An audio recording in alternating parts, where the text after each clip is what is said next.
डोंबिवली येथील ईशान मुखर्जी हा 12 वर्षाचा मुलगा डोंबिवली पूर्वमधील सेंट टेरेसा या शाळेमध्ये इयत्ता 7वी मध्ये शिकतो। ईशान काही महिन्यापूर्वी जिमखान्यामध्ये स्विमिंग शिकत होता। ईशानला स्विमिंग शिकून 7 महिने झाले। तसेच ईशानला स्विमिंग प्रशिक्षक राजेश गावडे हे त्याला स्विमिंगचे प्रशिक्षण देत होते। या ईशानने मनात ठरवलं की मला समुद्रात स्विमिंग करायचं आहे, असे त्याने त्याच्या वडिलांना सांगितले। ईशानचे वडील सुजित मुखर्जी यांनी ईशानचे स्विमिंग प्रशिक्षक राजेश गावडे यांना या विषयावर बोलले असता ईशानचे स्विमिंग प्रशिक्षक राजेश गावडे हे तयारीला लागले। त्याचबरोबर तारीख ठरली। 2:55 अलिबाग येथील धरमतर ते गेटवे ऑफ इंडिया असे 40 किलोमीटर सागरी अंतर केवळ 8 तास 26 मिनिटात त्याने पार केले। कामगिरीबद्दल त्याच्या शाळेने त्याच्या परिसरातील रहिवाशांनी अभिनंदन केले। प्रशिक्षक राजेश गावडे यांनी ईशानच्या पाठीवर कौतुकाची थाप दिली।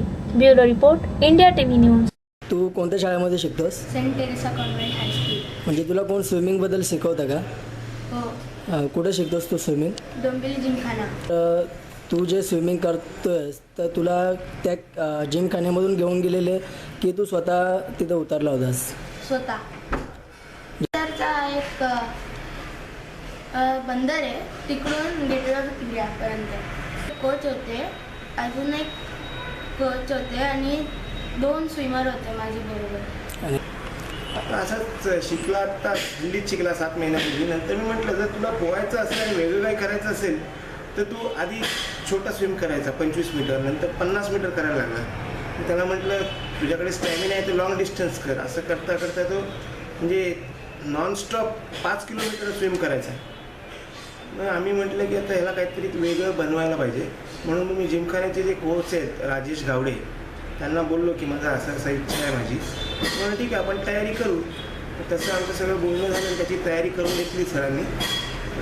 साधारण नोव्हेंबर एंडपासून म्हणजे साधारण 1 डिसेंबरपासून मी तयारीला लागलो। त्याच्यात त्यांनी खूप मेहनत करून घेतली। या 3 महिन्यात तो 3 वेळा नॉनस्टॉप स्विमिंग टँकला 9-9 तास पोहलेला आहे ॲज अ प्रॅक्टिस। म्हणजे त्याच्यात नाईट स्विमिंग आलं, कारण का आता धरमतरला तो रात्री 2:55 उतरला होता।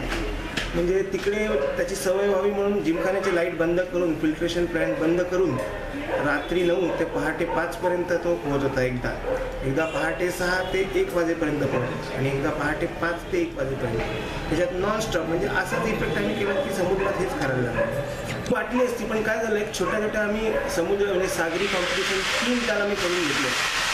एक गोव्याला केली आम्ही 1 किलोमीटर पोहला तिथे, मालवणला केली तिथे 2 किलोमीटर पोहला आणि आत्ता सनक्रॉस गेटवे जी झाली 10 फेब्रुवारीला त्याच्यात तो 5 किलोमीटर पोहला। 57ला उतरला तो।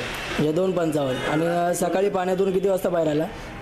11 वाजून 15 मिनिटं, म्हणजे 11:15ला तो बाहेर आला। म्हणजे जवळजवळ एक्झॅक्ट टाइम सांगायचं तर 11 वाजून 18 मिनिटं। माझी तर इच्छा आहे इंग्लिश चॅनल करवायची। कारण इंग्लिश चॅनलला धरमतरचं जे सर्टिफिकेट असतं ते इंग्लिश चॅनलला डायरेक्ट एंट्री देतं। इंग्लिश चॅनल म्हणजे फ्रान्सहून लंडन अशी एक खाडी आहे 60 किलोमीटरची आणि त्याच्यात अडचणी अशा आहेत की ते भयंकर थंड पाणी असतं। म्हणजे आत्तापर्यंत जर 1000 लोकांनी प्रयत्न केला असेल तर त्याच्यातल्या 10 लोकांनी ते पार केली, कारण थंड पाणी सहन होत नाही। म्हणजे अति थंड पाण्यामुळे ते बाहेर निघून जातात। स्टार्टमध्ये एकदम खाडी होता तेव्हा आरामशी होत होता। जेव्हा समुद्र लागला मोठे मोठे लाटे येत होते, बहुत अच्छे से हो गया। उसके बाद जैसे समुद्र लगा वैसे प्रॉब्लम्स बढ़ते गए।